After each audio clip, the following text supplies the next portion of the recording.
세계 당뇨병에는. 자, 이런 당뇨병의 날이 우리 있는지 몰랐잖아요. 이게 도대체 왜 이렇게 심각하게 이런 날까지 제정을 했을까? 제가 이 기사를 찾아보니까 전 세계 7번째 사망 원인이 바로 당뇨래. 네. 솔직히 사망률이 아주 높음에도 불구하고 되게 우리가 이거를 중요시하게 생각하지 않았다는 거예요. 근데 중요한 건 또 뭐냐면 이 당뇨병 인구가 단시간 내에 엄청나게 급격하게 많아졌다는 게 더 문제라는 사실을 알게 됐어요. 자, 근데 또 하나는 뭐냐면 내 가족이 누가 당뇨야 아니면 당뇨 전 단계야 이래도 돼요? 못 알아준다는 거예요. 중요한 거는. 그래서 이 병이 더 심각하게 우리한테 다가와 있다는 사실을 조금 더 느끼게 됐고요. 옛날 이집트의 파피루스에 이런 내용이 있다고 합니다. 살과 근육이 소변으로 녹아나가는 병이라고 당뇨를 표현을 하고 있어요. 저는 이 말이 되게 이걸 보는 순간 되게 끔찍했거든요. 혹시 살과 근육이 소변으로 녹아나가면 도대체 어떤 느낌이 들까? 한번 상상을 한번 해보세요. 잠시지만. 자, 이게 소변으로 천천히 나가기 때문에, 그것도 빨리 안 나가지, 천천히 나가기 때문에 잘 모르거든요. 그래서 당뇨를 사람들은 어떤 표현을 쓰냐면 침묵의 살인자라는 이야기를 써요. 우리 뭐 간이 침묵의 장기라고 막 이렇게 이야기하잖아. 왜? 80% 정도 나빠져야지 겉으로 표가 나니까. 근데 당뇨라는 이 병은 내가 가만히 있는데 표현도 잘 안 되고 표시도 안 하고 주변 사람이 당뇨라고 이야기를 안 하면 어때요? 잘 모르고 검사 안 해보면 잘 모르고 이렇기 때문에 내가 잘 모른다는 거예요. 자, 그래서 저는 이 병이 우리가 생각하는 것 이상으로 아주 심각하다는 사실을 이 내용을 통해서 되게 깨닫게 됐거든요. 자, 우리가 이거는 사실 되게 심한 경우예요. 당뇨를 사람들이 이렇게 내 몸에 왔을 때 심각했을 때 이런 병들이 온다라고 해요. 근데 혹시 여러분 내가 내 피부에 가려움증 한 번이라도 느껴보신 분? 이유 없이 이렇게 어디가 가려서 막 되게 막 가려워. 네, 목이 물려거나 그런 거 말고 이유 없이라고 했어요. 근데 나이가 들어보면 어떠냐면 나이가 들면 가렵다는 사람이 생각 의외로 많아요. 그리고 특히 이런 무릎 여기 이런 밑에 이유 없이 자꾸 되게 간질간질하고 어딘가 모르게 그런 느낌이 들 때가 많거든요. 자, 그게 바로 당뇨 초기 증상이라고 이야기를 해요. 우리 해독하면서 그런 사람 되게 많이 만나거든요. 해독하면서 막 가렵다 해요. 근데 해독해서 가렵구나라고 생각하는데 저는 느낌이 어떠냐면 이게 당이 우리 몸에서 피부를 통해서 빠져나오는 현상일 수 있겠다라는 생각이 일부러 좀 들었거든요. 들어보지도 못했고 우리 사실 주변에 잘 보기도 어려워요. 근데 병원에는 이런 환자들이 의외로 쉽게 많다라고 이야기하거든요. 접히는 부분이 때처럼 까맣게 되는 거, 아니면 쉽게 이제 가렵거나 염증이 일어나는 것들. 근데 이게 중요한 거는 이유가 없다라고 이야기하고 있어요. 이유가 없다. 네. 그래서 내가 고치기가 상당히 어렵겠죠. 그래서 당뇨에 한 번 드시면 어때요? 죽을 때까지 먹어야 된다라고 이야기를 하시잖아요. 자, 근데 우리나라에 당뇨병 환자가 30대 이상의 환자가 엄청나게 급격하게 늘고 있어요. 근데 왜 그러냐고 봤더니 먹는 음식에 그 답이 있는 거예요. 단짠. 저는 백종원 대표가 만든 음식을 엄청나게 싫어하거든요. 네, 너무 저는 처음에 레시피를 보고 너무 놀란 게 설탕을 이렇게 진짜 왜 숟가락으로 이렇게 퍼넣는다는 말이 좀 표현이 좀 가할지 모르겠지만 저는 그런 느낌이 실제로 들더라고요. 아, 저거 먹고 당뇨병 안 걸리면 이상하지 이런 생각을 저는 초기에 사실 했거든요. 그래서 저 사람이 레시피로 만든 음식 절대 먹으면 안 되겠다 이 생각을 했어요. 왜?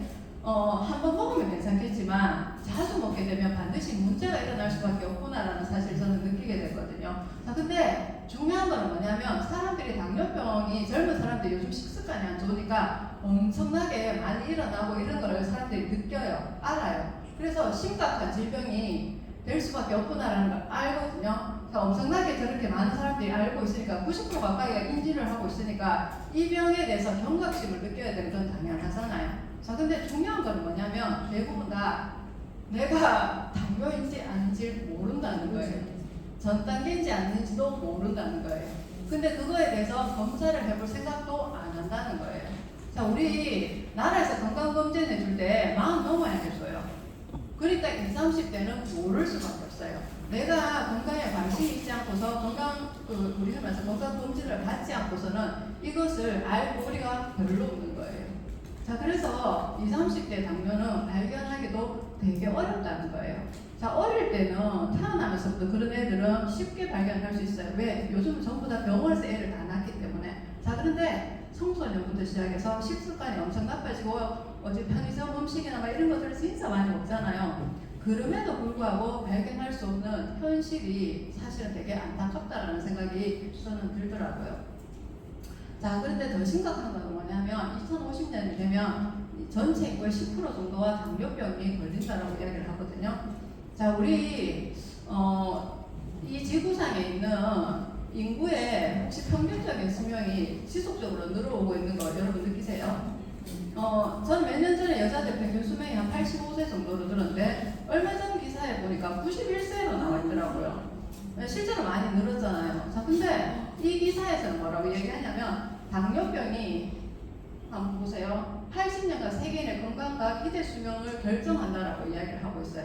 근데 저 정도로 늙게 되면 수명이 사람 죽을 수밖에 없잖아요. 그렇죠? 근데다가 이 그래프를 보시면은 지구의 5대양 6대주에 거주하는 모든 나라의 사람들의 당뇨병의 증가율은 피할 수 없는 현실이 되어버리잖아요. 예, 이 예측을 했지만 지금의 식습관과 지금의 생활습관으로는 더 많이 환자가 늘어날 수밖에 없으니까 이게 우리한테 엄청나게 당면한 건강관리 문제고 지구인들의 생존 문제라는 사실을 이 기사를 통해서 저는 느끼게 됐거든요.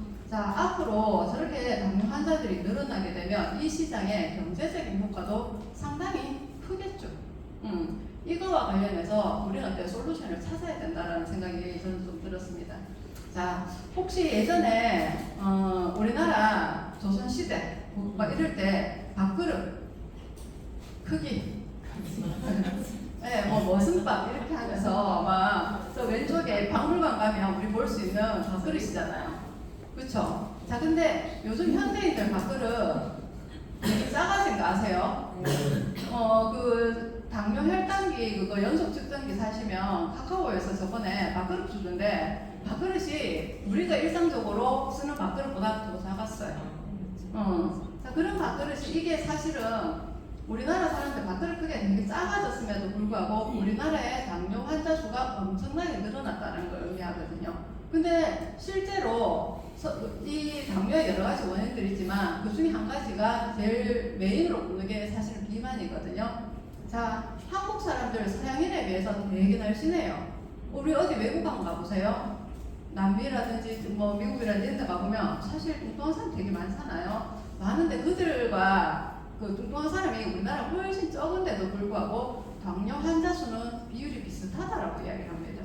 그러면 우리나라 사람들이 훨씬 더 많이 걸린다라는 의미거든요. 그럼 도대체 왜 이렇게 많이 걸릴까? 자, 첫 번째 유전적인 영향이 있어요. 한국인들은 유전적으로 췌장에서 인슐린을 분비하는 능력이 그들보다 떨어진다라고 이야기해요. 그래서 당뇨가 올 수밖에 없어요. 자, 그런데 또 우리나라는 어떠냐면 환경적으로 이 서구화된 식습관이 왜 저렇게 문제가 되냐면 우리나라가 1950년 다음 생각해보세요. 전쟁을 겪은 나라예요. 진짜 최빈국 중에 하나였는데 우리가 100년도 안 된 이 기간 동안에 세계 10위 안에 경제 대국으로 발전을 해버린 거예요. 자, 그러다 보니까 지금 밥 먹고 사는 사람은 없잖아요. 그렇죠? 예, 그러다 너무 서구화된 식습관으로 잘 먹기 시작하니까 질병이 온 거예요. 자, 그런데 두 번째는 또 뭐냐면은 안 움직여요. 자, 하루에 나는 1시간 하루에 이렇게 하면서 운동으로 30분 이상 한다. 이런 사람 거의 많이 없거든요. 비율로 따져봤을 때 진짜 없어요. 그래서 많이 먹고 기름진 거 먹고 당이 많은 걸 먹고 안 움직이다 보니까 이런 현상이 일어나 버린 거예요. 자, 근데 제가 이 밥그릇의 변화가 단순히 그 변화를 의미하지 않는다라는 생각이 들었어요. 저 머슴밥을 먹는 저 시대 때 한번 생각해 보세요. 저 혹시 저 큰 그릇에 흰 쌀밥을 가득히 넣고 먹었나요? 보리밥. 아니에요. 보리밥 먹었으면 그래도 다행. 저는 그런 생각했어요. 보리밥 먹었으면 그래도 다행. 솔직히 말해서 저기에 나물 많이 들어가고요. 옛날에 나물밥 많이 해 먹었어요. 뭐 있어요? 농사지어서 다 뺏어갔는데 맞잖아. 따지고 보면 밥그릇이 저를 컸지만 그 안에는 어때요? 식이섬유라든지 우리가 흔히 말하는 탄수화물 외에 다른 영양소들이 훨씬 많았다라는 사실을 제가 이 그림을 보고 느끼게 됐어요. 그래서 내가 밥을 어떻게 먹어야 될지 이 밥그릇의 크기를 보고도 내가 충분히 가늠해 볼 수 있겠다라는 생각을 하게 된 거예요. 자, 그래서 저는 당뇨병에 대해서 질병관리청이 어떻게 규정을 하는지 한번 찾아보게 된 거예요. 자, 공복 혈당이랑 식후 2시간 후에 혈당 지수랑 그리고 당화 혈색소는 뭐냐면 내 혈관 속에 석혈구라는 게 있어요. 석혈구에 붙어있는 당을 검사를 하는 거다라고 생각하시면 되세요. 이 세 가지를 검사해서 정상이냐 전단계이냐 당뇨병이냐를 판별을 해요. 자, 근데 여기서 한번 보세요. 당뇨병의 기준이 있어요. 당화 혈색소가 6.5 이상이 돼야 되는데 저 기준이 제가 봐서 조금 높아진 것 같아요. 예전에보다. 자, 그리고 8시간 공복 후에 126 이상이어야지 당뇨로 판별이 된다고 이야기합니다. 자, 그리고 식후에 어때요? 2시간이 지났는데도 불구하고 200을 유지하고 있으면 당뇨예요. 자, 그리고 체중 감소하면서 그냥 아무데나 막 측정을 했는데 200 이상이 넘으면 당뇨라고 얘기를 합니다. 제가 이렇게 찌르는 당뇨침도 제가 하나 샀거든요. 그래서 저번에 저희 집 식구들이 같이 모여서 식사를 한번 했거든요. 우르륵 식사를 하고 그날 고기를 먹고 카페에 가서 저희는 커피나 이런 걸 마시고 저희 엄마가 당뇨가 있으시거든요. 그래서 저희 엄마는 그때 요구르트 같은 거 이렇게 뭐 드셨어요. 그래서 식구들 주르륵 다 검사를 해본 거예요. 당뇨가 있으시니까 어떠냐면 똑같은 식사를 하고 요구르트를 드셨잖아요. 300이 높더라고요. 예. 근데 저희는 그렇게 안 올라가 있었어요. 대부분 다 식구들이.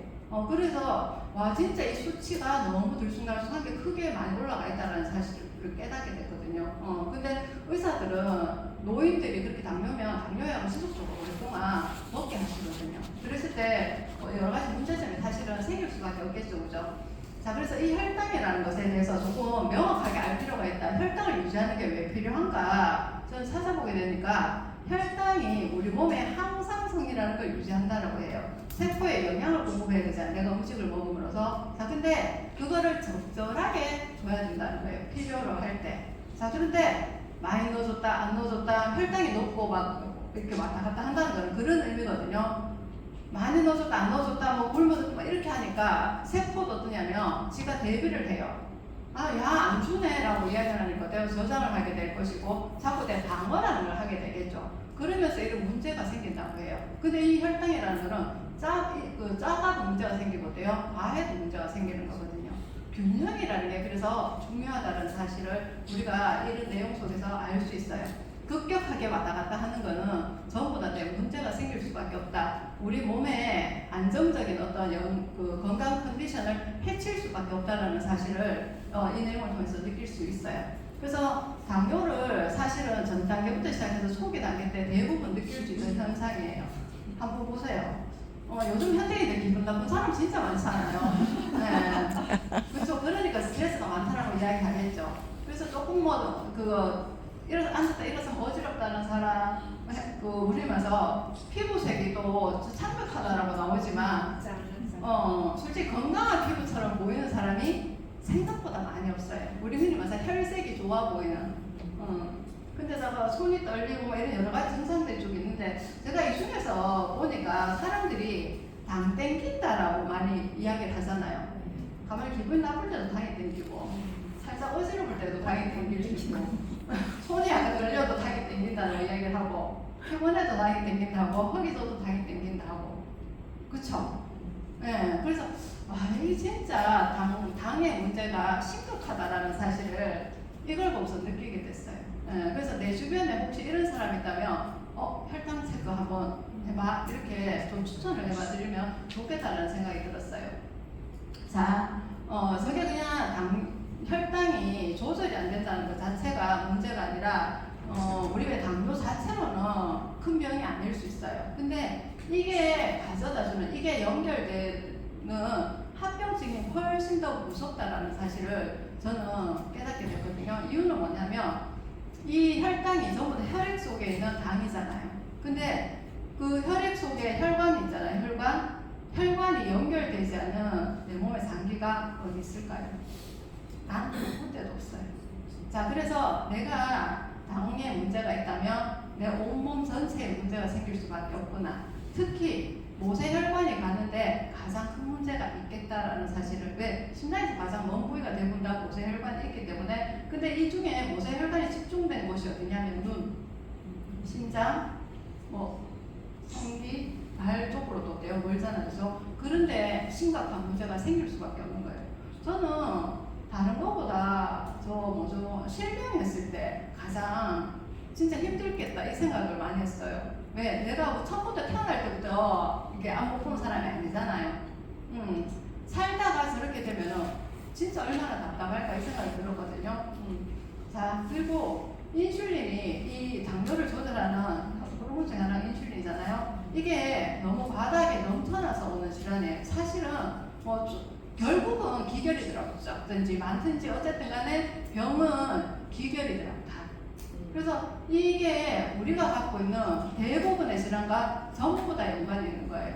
방금 말씀드린 대로 혈관이 전부 연결되어 있기 때문에 어쩔 수 없이 전체적인 우리 몸에 오는 모든 질환과 얘가 연관되어 있을 수밖에 없다는 사실을 이 내용에서 여러분들이 많이 느끼시게 될 거예요. 자, 저는 다른 것보다 되게 충격적이었던 게 뭐냐면 뼈에 관한 거였어요. 당뇨가 오래 지속이 되면 뼈에 칼슘이 파괴되면서 고철처럼 된다. 진짜 너무 쓸모 없어지는 것처럼 그런 느낌이 들잖아요. 자, 우리 뼈에서 하려는 가장 큰 기능 중에 하나가 혈액을 만들어내는 거란 말이에요. 혈액이 작으면 영양 공급, 산소 공급 기능이 다 떨어지기 때문에 내 몸의 전체적인 기능이 다 떨어질 수밖에 없다라는 거거든요. 심각하다라는 사실을 여러분들이 조금 느끼실 수 있을 거고, 우리 나이가 조금씩 들면 한 30대 이후로는 대부분 다 지적 같은 게 내 목이라든지 막 이런데 한 명씩 다 나거든요. 자, 근데 이런 현상들도 전부 다 당뇨의 증상이라는 거예요. 내가 만약에 그런 게 있다면 당뇨를 의심해보고 이 당 조절을 조금 해야 되겠네 이렇게 생각하고 좀 관리를 하셨으면 좋겠다는 생각이 들었고, 자, 뇌와 관련된 질환은 제4형 당뇨라고 이야기를 해요. 뇌에 당이 쌓이면, 뇌혈관에 당이 쌓이면 우리에 말해서 치매가 쉽게 온다라고 이야기합니다. 그 정도로 이게 전체적으로 내 몸에 심각한 질환을 일으키기 때문에 우리가 내 혈당 조절을 조금 중요하게 생각해야 된다는 생각이 들었거든요. 자, 혹시 8가지 질문이 있어요. 이 질문 중에 나는 몇 개쯤에 해당할까요? 자, 혹시 한 개이신 분? 한 개? 한 분도 없어요? 그럼 2개이신 분? 3개이신 분? 김명희 사장님 좀 건강하신데 2개 당뇨.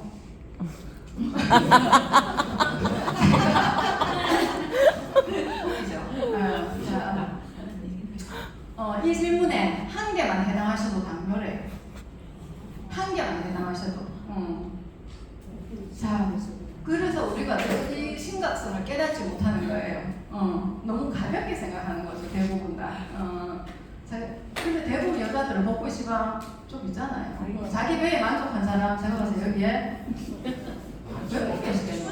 자기 배에 만족한 사람이 몇 분 없어. 이해되시죠? 그러니까 대부분 당뇨일 수밖에 없는 현상이 일어나겠죠, 그죠? 자, 당뇨의 원인을 제가 찾아봤어요. 검색을 해서 찾아보니까 아직까지 유전적인 정확한 원인을 밝혀내지를 못했더라고요. 자, 그래서 대부분 뭐냐면 환경적인 요인이었어요. 가장 큰 요인 중에 하나가 비만과 노화예요. 내가 살이 많이 쪄 있을수록, 나이가 많이 들었을수록 당뇨가 올 확률이 크다. 그리고 내가 먹는 거, 생활습관, 스트레스 이런 것들이 내 당뇨에 많은 영향을 미칩니다. 자, 그리고 약물 한번 보세요. 약물에 신경통, 다른 거 2번째 치고 소염 진통제. 우리가 일반적으로 어디 몸이 안 좋거나 아니면 어디 다쳤거나 어디가 병원에 갔을 때 소염 진통제 안 주는 약 거의 없잖아요. 그래서 사람들이 쉽게 당뇨에 걸릴 수밖에 없는 환경 속에서 살고 있구나라는 생각이었어요. 자, 이런 것들이 전부 다 당뇨의 원인이 된다는 거예요. 자, 근데 우리 흔히 말하는 이 세상 속에서 사람의 건강 관리를 하는 사람 중에 가장 권위 있는 사람이 누구예요? 의사잖아요. 그들이 내놓는 해결책은 이 3가지밖에 없어요. 자, 내가 혈당이 조절이 안 돼서 가요, 병원에. 대부분 이렇게 이야기해요. 식습관 조절하세요, 운동하세요, 그리고 심하면 약 드세요. 이 세 가지 말고는 해결책이 전혀 없더라고요. 자, 그래서 결국은 근데 식습관이나 운동은 내가 뭘 하든지 공통적으로 해야 되는 사항들이거든요. 그래서 여러분들한테 식습관을 한번 조금 이야기를 해드리고 싶네요. 자, 우리가 이 식습관 속에서 가장 중요한 거는 얼마나 먹느냐, 무엇을 먹느냐, 언제 먹느냐, 이게 핵심적인 기준이라고 생각하시면 좋으실 것 같아요. 자, 내가 얼마나 먹느냐는 내가 평소에 밥을 한 그릇 먹었어? 근데 그게 혈당을 높이지 않아. 그러면 어때요? 그대로 유지하거나 약간 줄이거나. 자, 근데 그게 높여. 확 줄여야 돼요. 의사들은 그렇게 이야기를 하더라고요. 예. 이게 우리나라 탄수화물이라는 게 혈당을 높이는 걸 이미 알고 있어요. 그렇죠? 그래서 이대로 가다가는 내가 나이가 들면서 노화라는 거는 누구도 피할 수 없잖아요. 그러니까 그대로 먹는 한은 당뇨가 올 수밖에 없는 환경이에요. 그래서 조금 줄이라고 이야기를 하더라고요. 결국은. 근데 내가 이미 그 당뇨야. 그럼 피해야 되는 거예요. 근데 사람들은 입에서 조절을 그렇게 안 하려고 하거든요. 그래서 결국은 뭐냐면 내가 평소에 음식 먹는 거에서 배부르게 먹는 기준을 100을 잡았을 때 한 80% 정도만 먹으라고 이야기를 하고 있어요. 우리 어디 가서 왜 되게 오래 사는 장수하는 마을에 가보면 전부 다 소식하잖아요. 예. 그 소식의 기준이 이 질병에도 똑같이 적용된다는 사실이었어요. 자, 그리고 두 번째, 무엇을 먹느냐? 구석기 다이어트라고 혹시 들어보셨어요? 구석기 시대 인간은 도대체 무엇을 먹었을까요? 열대, 네. 물고기. 그렇죠. 자연에서 나온 그대로의 것들. 네. 그래서 신석기가 나오면서 우리들이 와서 농사를 짓기 시작했다라고 이야기하거든요. 농사를 짓기 이전에 인류들이 먹던 것들을 먹어야 된다는 거예요. 솔직히 지금 과일 같은 거 한번 보세요. 옛날에 그냥 키웠을 때 과일이 우리 지금 볼 수 있는 과일이에요. 그런 과일은 1도 없어요. 전부 다 솔직히 크게 달지도 않았고 너무 조그맣고 흔히 말해서 지금 뭐 거의 버리는 수준 그런 것들이었을 거예요. 예. 근데 거기에 영양소가 농축되어 있다는 사실을 우리는 어때요? 모르잖아요 지금. 근데 그때 사람들은 그걸 다 먹고 살다 보니까 건강했던 거예요. 자, 그리고 원푸드 다이어트처럼 한 가지 음식을 먹는 거는 절대 안 된다라고 이야기를 하시더라고요. 예. 자, 그리고 언제 먹느냐? 저거 되게 중요하거든요. 왜냐하면 인간의 모든 몸은 각종 장기, 세포마다 생체 시계라는 것들이 있더라고요. 그 생체 시계의 리듬에서 내가 뭔가를 먹어야 되는데 사람들은 그 타이밍을 요즘은 뭐라 그러죠? 이렇게 뭐 밤낮이 없잖아요. 밤낮이 없는 삶을 살고 있기 때문에 자기 마음대로 먹잖아요, 사실은. 그래서 단식도 하루 먹고 하루 안 먹고 이런 것도 하고 금식 모방 다이어트는 뭐냐면 5일은 적게 먹고 이틀은 내가 원하는 대로 많이 먹고 이런 것도 하고 시간 제한 다이어트는 우리 간헐적 단식 많이 들어보셨죠? 그런 것처럼 뭐 12시간, 14시간, 16시간 동안 내가 안 먹고 내 나머지 시간만 먹겠다 이런 것들도 하고 저희 삼삼일식 클럽에서 뭔가 음식을 드실 때 왜 순서를 지켜서 한번 드셔보시라고 많이 이야기를 하잖아요. 이게 우리가 일상적으로 할 수 있는 식습관 중에 가장 쉬우면서 효과를 발휘할 수 있는 방법이다라는 사실을 제가 이 강의를 준비하면서 느끼게 됐거든요. 항상 야채를 먼저 이렇게 많이 드시라잖아요. 그 다음에 단백질 종류를 먹고 지방을 먹고 마지막에 탄수화물을 드시라고 이야기하잖아요. 이렇게 하면 어떠냐면 탄수화물 양을 급격하게 줄일 수가 있어요. 그리고 과일은 당이 땡기는데 아주 조금만 드시는 거 이거를 추천드리거든요. 저 지방이라는 거는 사람들이 지방 내가 이 건강을 위해서 안 먹어야지 않아요 이렇게 말씀을 하시거든요. 제가 그 혈당 측정기를 이렇게 여기 붙이고 다니면서 저는 빵을 잘 안 먹거든요. 사실 원래 자체가 빵을 잘 안 먹어요. 근데 빵을 이렇게 한 개 먹어보면 이렇게 혈당이 확 올라가는 느낌이 진짜 들고 여기서도 표시가 난단 말이에요. 그래서 근데 어느 자료를 보다가 그걸 발견하게 된 거예요. 빵을 먹어도 혈당이 잘 안 올라가게끔 하는 방법들이 있더라고요. 그게 뭔지를 거기서 보게 되니까 우리 빵에다가 올리브유 있죠. 그거를 막 찍어서 먹어요. 그러면 빵만 먹는 거보다 이게 어떤 혈당이 안 올라가요. 물론 단점도 있어요. 결국은 칼로리의 문제도 좀 따져봐야 되기 때문에 좀 차이는 있지만 결국은 혈당을 우리가 원하는 이 도면의 맞춰야 되기 때문에 그런 것들도 하겠죠. 그리고 실제로 아주 엑스트라 버진 올리브 같은 경우에는 사람 몸에 좋다라고 이야기하잖아요. 그래서 제가 올리브 오일을 몇 숟가락 먹고 고기 같은 걸 좀 먹고 밥을 먹어본 거예요. 혈당이 안 올라가요. 네, 그리고 이런 실험도 했더라고요. 그냥 밥을 먹는 거랑 먼저 우리 말해서 식이섬유, 야채에 식이섬유가 많잖아요. 식이섬유를 먹고 탄수화물을 먹는 거랑 혈당의 조절을 되는 것들을 보니까 훨씬 식이섬유를 먼저 드시고 밥을 먹는 게 혈당이 어때요? 이 바 안에서 적당하게 이렇게 왔다 갔다 하는 거를 그런 실험 결과들이 실제로 많더라고요. 그래서 이 음식 먹는 순서만 제대로 좀 지켜도 내 건강을 많이 이렇게 조절할 수 있겠다라는 사실을 이 내용 속에서 느끼게 됐습니다. 자, 그래서 실제로 의사들이 이런 실험을 많이 했더라고요. 살을 뺐는데 진짜 당뇨가 정상으로 돌아오나 안 돌아오나. 사람들은 10에서 15kg쯤 빼고 나서 당을 재본 거예요. 거의 정상치로 돌아왔다라고 이야기를 하거든요. 자, 그리고 식습관부터 운동하는 습관까지 다 이렇게 조절을 해서 대부분 다 이 15kg 빼는 거 사실 그렇게 해서 되게 저는 어려울 것 같거든요. 이걸 봤을 때. 그런데 그렇게 하는 사람들이 대부분 다 정상으로 돌아왔다라고 얘기해요. 그래서 의사들이 뭐예요? 식습관 좀 고치세요, 운동 좀 하세요, 이렇게 이야기할 수 있는 거겠죠. 이런 임상 자료들이 실제로 있으니까. 그래서 그런 사람한테 그런 처방을 내리는 거예요. 근데 우리의 건강을 위해서 기본적으로 이거는 누구든지 다 해야 되는 것들이 있더라고요. 자, 근데 사람들이 나가면 왜 건강을 위해서 운동을 하는 사람들이 요즘 되게 많죠. 자, 운동이 내 몸에 과연 얼마만큼의 영향력을 끼칠까? 혹시 생각해 보신 적 있어요? 우리는 적고 운동을 열심히 하시는 분인데도 불구하고, 네. 자, 이 식단이랑 운동이랑 내 몸에 어느 게 더 효과적이고 중요할까? 네, 식단이 훨씬 더 중요하다라는 사실은 뉴스키를 아는 여러분들은 대부분 이해를 하시거든요. 그러면 얼마만큼의 운동이 영향을 줄 수 있을까? 왜 운동도 사실은 해야 되잖아요. 우리 인류라는 거는 움직여야지 살 수 있기 때문에. 자, 어떤 의사가 이렇게 이야기를 하더라고요.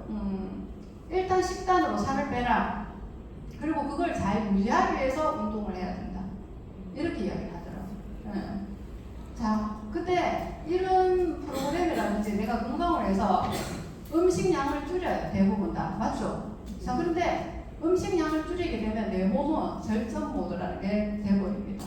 그래서 저장을 자꾸 하게끔 그렇게 만들어져 버리거든요. 근데 반드시 그때 운동이라는 걸 해야지 이 절전 모드로 되어 재가동을 할 수 있다라고 이야기를 하거든요. 그래서 결국은 이 식단이랑 운동이랑 같이 친구처럼 따라갈 수밖에 없다라는 사실을 여기서 아시게 될 거예요. 그래서 함께 하는 것들이 필요하다. 근데 과다한 거는 뭐 그렇게 불필요하다 이 생각이 저는 좀 들더라고요.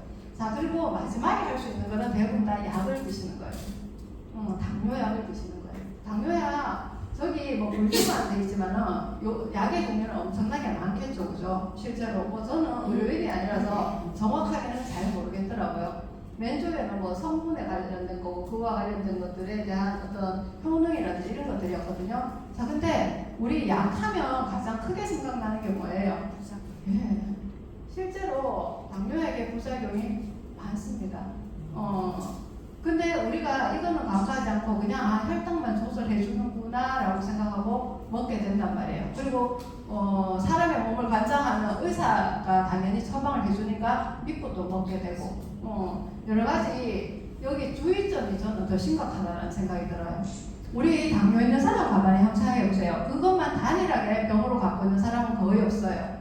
대부분 다 2개 이상의 여러 가지 병들을 갖고 있거든요. 그리고 이미 여기에는 여러 가지 기능이 떨어져서 사실은 당뇨가 표현된 경우가 대부분이란 말이에요. 그럼에도 불구하고 저런 약을 처방할 수밖에 없거든요.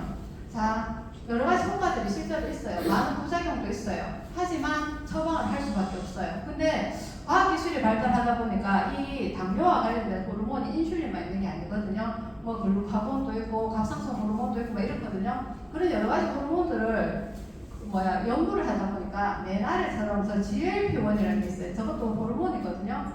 저거를 조절하는 약들이 만들어지게 된 거예요. 자, 근데 이 약들은 사실 효과가 되게 좋거든요. 실제로. 근데 쭉 보면은 부작용도 많이 없는 게 여러분들 눈에 크게 보이실 거예요. 물론 주의사항은 있어요. 자, 그런데 이 밑에 거에 좋은 점은 뭐냐면 당뇨의 원인 중에 가장 큰 게 제가 아까 뭐라 했어요? 비만이라 했어요. 맞죠? 네. 비만과 노화라고 얘기했거든요. 근데 이거는 보면 체중 변화의 효과가 뚜렷하게 있는 거예요. 저 약들이. 다른 위의 것들은 체중 변화 먹거나 오히려 내 증가하는 경우예요. 그래서 당뇨약 먹고 살찐다는 사람 되게 많거든요. 당뇨는 아까 보셨다시피 사람이 말라가는 병이란 말이에요. 근데 약 먹고 살이 쪄. 이거 비정상적인 거잖아, 솔직히. 그런데 맨 아래쪽에 저 약들은 체중이 줄어드는 거예요. 희한하게. 그래서 이런 종류의 약들이 지금 어때요? 당뇨약인데도 불구하고 체중 감소약으로 엄청나게 나와 있습니다. 자, 여기 GLP-1 기반의 당뇨약들인데 실제로 제가 관로안에 적어놓은 이름들은 비만약으로 나오는 것들이에요. 비만약으로. 자, 근데 맨 아래 되게 뭐 종류가 4가지나 만들어낸 회사가 있죠. 노보노디스크인가 이 회사가 100년 동안 당뇨약만 연구한 회사예요. 제약회사예요. 자, 여기에서 최근에 이 위곰이라는 거를 개발을 해냈어요. 개발은 아니죠, 사실. 오젠픽이나 저거랑 똑같은 성분인데 단지 당뇨약을 썼는데 좀 더 많이 쓰니까 살이 빠지더라는 거예요. 그것 때문에 이 약이 원래 혁신상을 받았어요. 왜? 세계 인류의 건강에 엄청나게 이바지할 수 있겠다. 비만 인구가 솔직히 도대체 얼마나 많고 당뇨 인구가 얼마나 많으면 이게 혁신상을 받을까? 여러분들이 한번 생각해 보실 필요가 있겠죠, 그죠? 자, 이 영상 내용을 좀 볼게요. 여자 이슈빅입니다. 세계의 명작 바람과 함께 사라지다의 비비안이 18인치 잘록한 허리가 상징으로 나섭니다. 영화 인연의 괴로워의 김하중은 초고도 비만에서 날씬한 몸매로 변신하는 주인공 역을 연연했죠. 영화처럼 극단의 상황은 아니지만 다이어트는 동서고금, 남녀노소 막론하고 불멸의 숙제입니다. 국내 비만인들의 기대감이 어느 때보다 높습니다. 세계적으로 선풍적 인기를 끈 비만 치료제 위고비가 이달 중 한국에 들어옵니다. The needle is hidden and it's really small. 하얀색 펜처럼 생긴 주사제 위고비입니다. 일주일에 한 번 주사를 놓는 방식입니다. 68주 투약하면 약 15% 체중 감량 효과를 낸다는 임상 결과가 있습니다. 이 포만감과 함께 술, 담배 욕구도 줄인다고 합니다. 미국에선 월 4회 기준 우리 돈으로 약 180만 원입니다. 테슬라 최고 경영자 일론 머스크와 헐리우드 스타 킴 카다시안이 감량에 성공한 사실이 알려지면서 품귀 현상을 겪기도 했습니다. 위고비는 덴마크 제약사 노보 노디스크가 우연히 발견한 해운입니다. 100년간 당뇨병에만 집중해온 이 회사 당뇨병 임상시험 도중 참가자들의 체중이 줄어드는 이상 현상을 포착합니다. 당뇨병 약이 포만감을 늘리고 식욕을 억제하는 사실을 알게 된 겁니다. 이 같은 결과에 착안해 2014년 매일 주사하는 방식의 비만 치료제 싹센다를 내놨고 이어 일주일에 한 번으로 투약 주기를 늘린 위고비로 미국 식품의약국 승인을 받았습니다. 미국과 유럽, 일본의 사례로 휩쓴 위고비의 국내 출시가 임박했습니다. 위고비의 국내 유통사 줄립 파마코리아에 따르면 오는 15일부터 병의원과 약국에서 주문을 받습니다. 실제 환자에 대한 처방은 이달 하순에 이뤄질 걸로 보입니다. 누구나 처방이 가능한 건 아닙니다. 체지량 지수, 즉 BMI가 30이 넘는 27 이상의 과체중이며 동반 질환이 있는 경우 등의 하나입니다. 보험 적용이 안 되기 때문에 약값은 오롯이 환자입니다. 제약사가 약국에 공급하는 가격은 37만 원대지만 소비자가는 80만 원대 안팎이 될 걸로 보입니다. 메스꺼움, 두통, 복통, 설사, 우울증, 부작용도 주의해야 합니다. 이런저런 제약과 리스크에도 귀가 솔깃해지는 건 어쩌죠? 어딜 가나 살 뺀 이야기, 심지어 북한 김정은 위원장의 날렵해진 턱선이 화제가 될 정도로 다이어트 성공감은 늘 경탄의 대상이 됩니다. 또 간헐적 단식도 많이 하고 16시간, 18시간에 다만 평생 약을 입에 달고 살 수는 없으니 생활 습관 점검이 우선입니다. 기록은 기억을 앞선다. 다이어트 일지를 쓰면서 숨겨진 500kcal를 찾아내는 데 도움될 수 있습니다. 지금까지 이슈픽이었습니다. 다이어트 일지를 쓰면서 내가 뭘 먹는지 모른다는 거예요, 사람들이 실제로. 그래서 우리가 갖고 있는 프로그램 331식 프로그램에 조금 더 중요성과 큰 역할을 되게 많이 느꼈고, 자, 이 위고비의 부작용 한번 보세요. 1번 뭐가 있어요? 네, 아까 기간을 얼마나 이렇게 주사를 맞아야 된댔어요? 68주. 네, 68주. 68주 동안 이거 맞으려면 도대체 돈은 얼마나 될까? 아까 4회만 80만 원, 1회 20만 원이거든요. 거의 1,300 몇십만 원이었는가 그렇거든요. 자, 예. 근데 내 체중의 15% 정도를 뺀대요. 15% 정도. 사실 그거 되게 효율적이라고 생각하세요?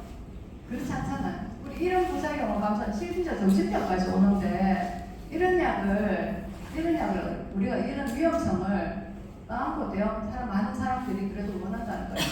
저는 아까 그 기사 속에 김정은이가 나오는데 김정은도 사실 먹었나? 이 생각이 좀 들었거든요. 네. 그 소리는 안 하시고 저렇게 쓰는 것 자체가 그럴 수도 있겠다. 이 생각이 저는 좀 일부 좀 들었거든요.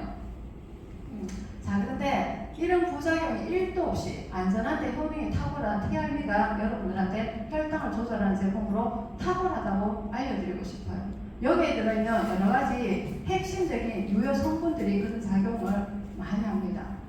자, 핵심적인 원료가 이 세 가지라고 생각하시면 돼요. 불리면서 슬렌다카라고 모링가, 파레, 펄이라고 이야기해서 강황 추출분말이 들어간 슬렌다카라는 성분과 썬파이버라고 식이섬유 종류가 있어요. 그리고 코스는 우리 멀벌이라고 뽕나무의 추출분말이라고 생각하시면 되세요.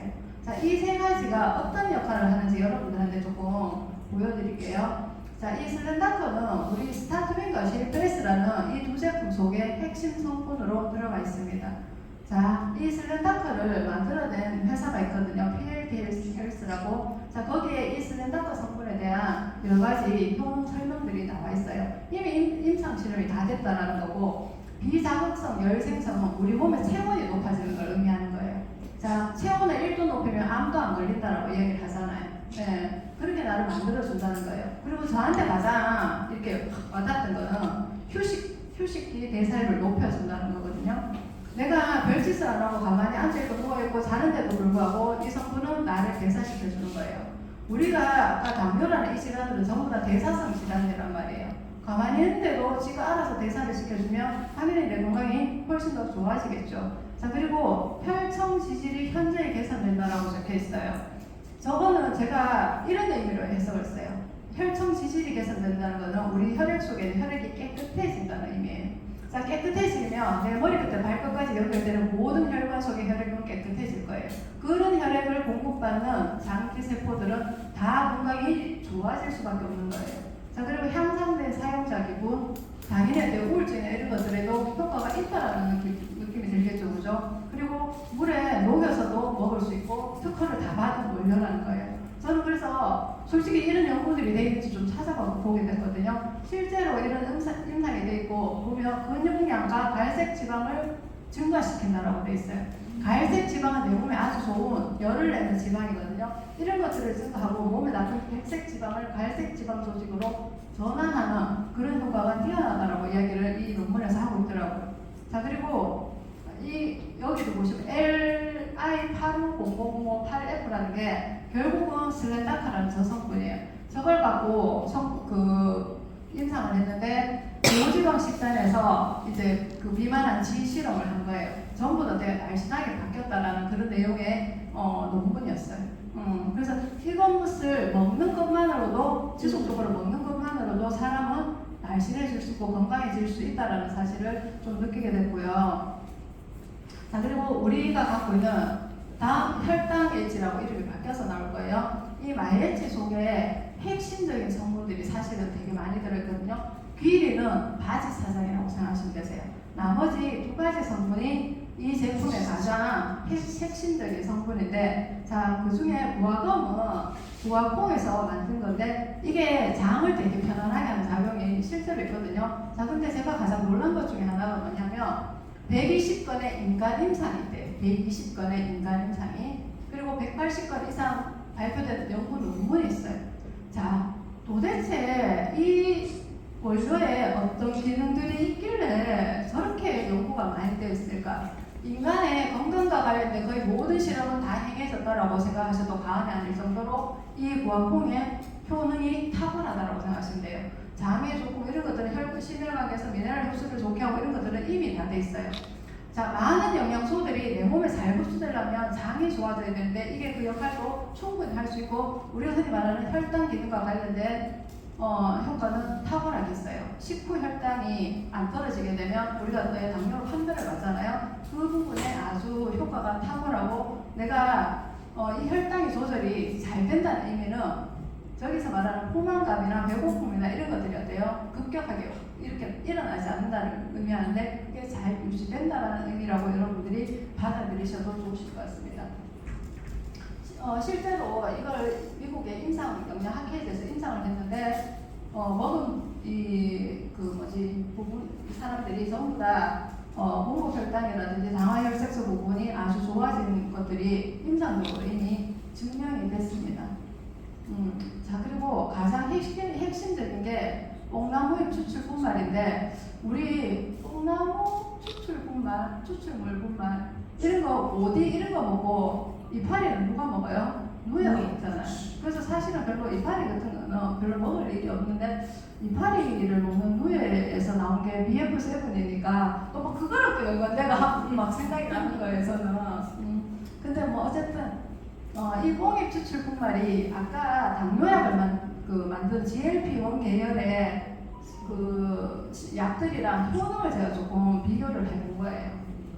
실제로 이 혈당 조절이 탁월하다는 걸 알 수 있어요. 이 뽕나무의 추출분말도 탁월하고 저 GLP-1 계열의 약들도 탁월해요. 자, 근데 부작용 측면에서는 엄청난 차이가 있습니다. 그리고 두 번째 한번 보세요. 비용이 비쌀 수 있으므로 일부 환자에게는 접근성이 떨어집니다. 이거 사실 좀 공평하진 않잖아요. 그죠? 자, 뭐 어쨌든 그럼에도 불구하고 부작용이 있고 서로 문제점들이 있지만 약을 드시는 분 드시겠죠. 근데 만약에 안전한 식품이 있다면 이 식품으로 근데 이게 약처럼 효능이 강력하게 있다면 한번 바꿔볼 필요가 있죠. 왜? 못 바꿀 만큼 사실 비싼 가격도 아니잖아요. 따져보면. 자, 그래서 제가 이 연구 자료를 한번 쭉 찾아본 거예요. 한번 보세요. 항당뇨 활동을 나타내며 2형 당뇨, 이상혈당증, 정신염증, 간질환 변성, 이물질 대사 이상을 완화한다라고 적혀 있어요. 자, 근데 저는 그 내용 속에서 한번 보세요. GLP-1 수치를 조절하는 능력이 있는 것으로 보입니다. 자, 그러면 이거는 약하고 똑같다는 거예요. 식품인데도 불구하고. 자, 저는 조세창 박사가 이걸 만들 때 뭐라고 했어요? 단일 걸로만 제품으로 만들어서 내놔도 엄청난 효능을 발휘할 수 있어서 진짜 그렇게 하고 싶다라고 이야기를 했다 했잖아요. 근데 그걸 그때 좀 잘 이해하지 못했어요. 저 한 줄을 보는 순간 와, 약처럼 효능이 있는 건데 식품을 해서 되게 안타깝다라는 느낌은 좀 있었거든요. 옛날에 폴레스테인 느낌이 좀 강하게 있었어요. 그래서 이게 결국은 여러 가지 마지막에 보세요. 2형 당뇨병의 증상을 완화하는 지속 가능한 식품 소재로 간주될 수 있다라고 적혀 있어요. 저거 하나만으로 이거는 GLP-1 계열의 제품의 약의 효능과 똑같아 이렇게 여러분들이 좀 이해를 하셔도 저는 뭐 충분하다는 생각이 듭니다. 자, 그리고 언제 먹는지도 사실 연구가 돼 있더라고요. 언제 먹는 게 더 효과적인지. 아침보다는 저녁에 먹는 게 훨씬 더 효과가 있다라고 되어 있습니다. 그래서 그런 것, 우리 이거 마예지 같은 경우에 점심이나 저녁에 주로 이제 드시라고 이야기를 하잖아요. 이거 내용을 봐서는 좀 심하면 점심, 저녁에 2번 드시게 하고 아니면 돼요. 저녁에 드시게 하는 것도 저는 훨씬 더 큰 효과를 발휘할 수 있다라는 생각이 들었어요. 2번 드신다 해도 사실은 아주 고가 아니잖아요. 그리고 계속 평생 먹을 거 아니고 정상으로 하면 안 드실 거니까 조금 집중해서 드실 필요가 있겠다라는 생각이 들었어요. 자, 그리고 섭섭할까봐 이거는 사실 넣었어요. 기울이, 식이섬유. 네? 네. 자, 이것도 내가 미리도 식후 혈당을 이렇게 제한하는데 아주 큰 효과가 있는 것들이 이미 임상적으로 밝혀졌고, 이거는 대중적으로 쓰는 원료이기 때문에 사실 막 되게 연구 논문이나 이런 것들은 많이 나와 있지는 않더라고요. 근데 이게 이미 우리들이 말하는 관습상 아니면 먹어본 경험상 많이 있다라는 이런 내용들이 그래도 이제 강력하게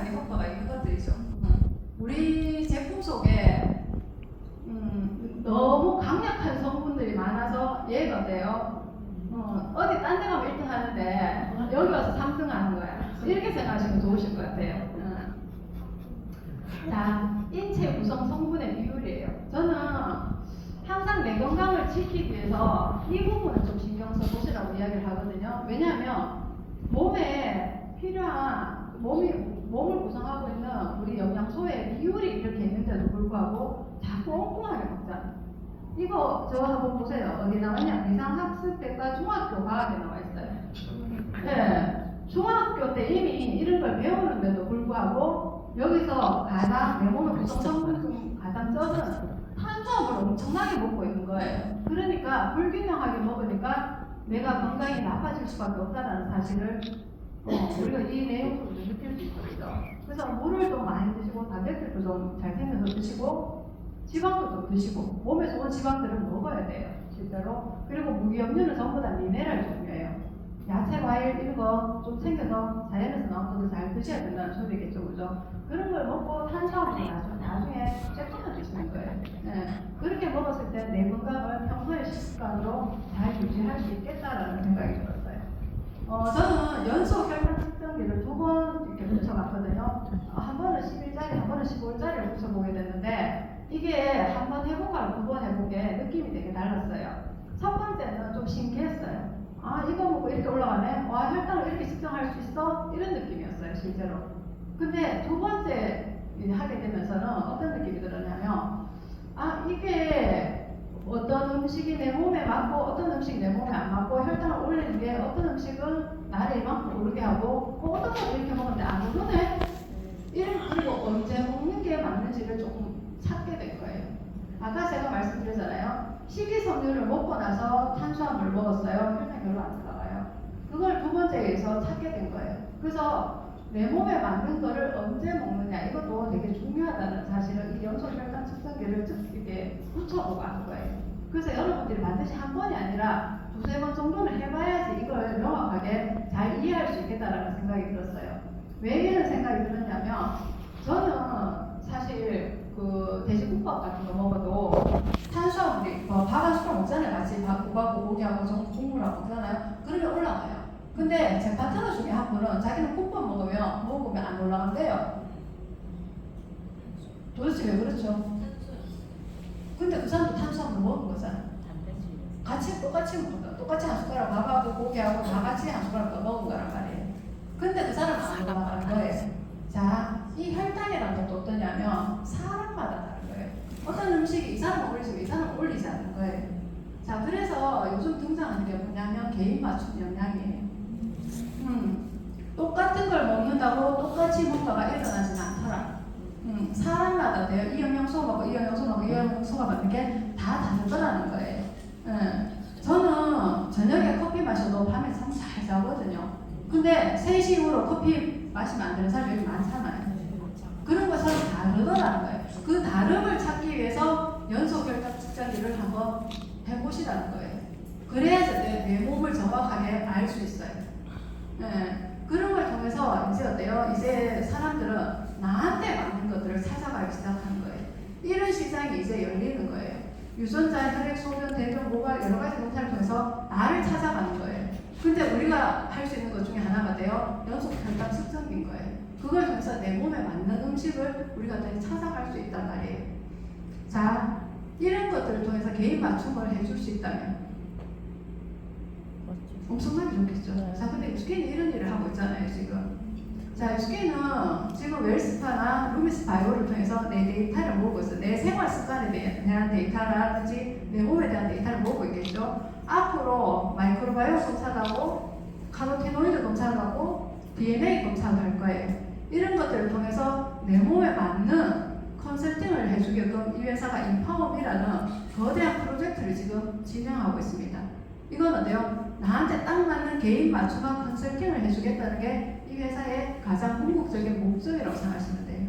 자, 이걸 위해서 사들인 회사가 라이프 DNA라는 회사예요. 유전자 관련 회사고요. 여기에 내 유전자 샘플을 보내게 되면 여러 가지 유전자 검사를 다 해줍니다. 실제로 영양뿐만 아니라 생활습관, 심지어 내 인성, 정신 뭐 이런 것까지 다 컨설팅을 해주고 수면 관련이나 이런 것들도 다 컨설팅을 하고 검사를 한다고 생각하시면 돼요.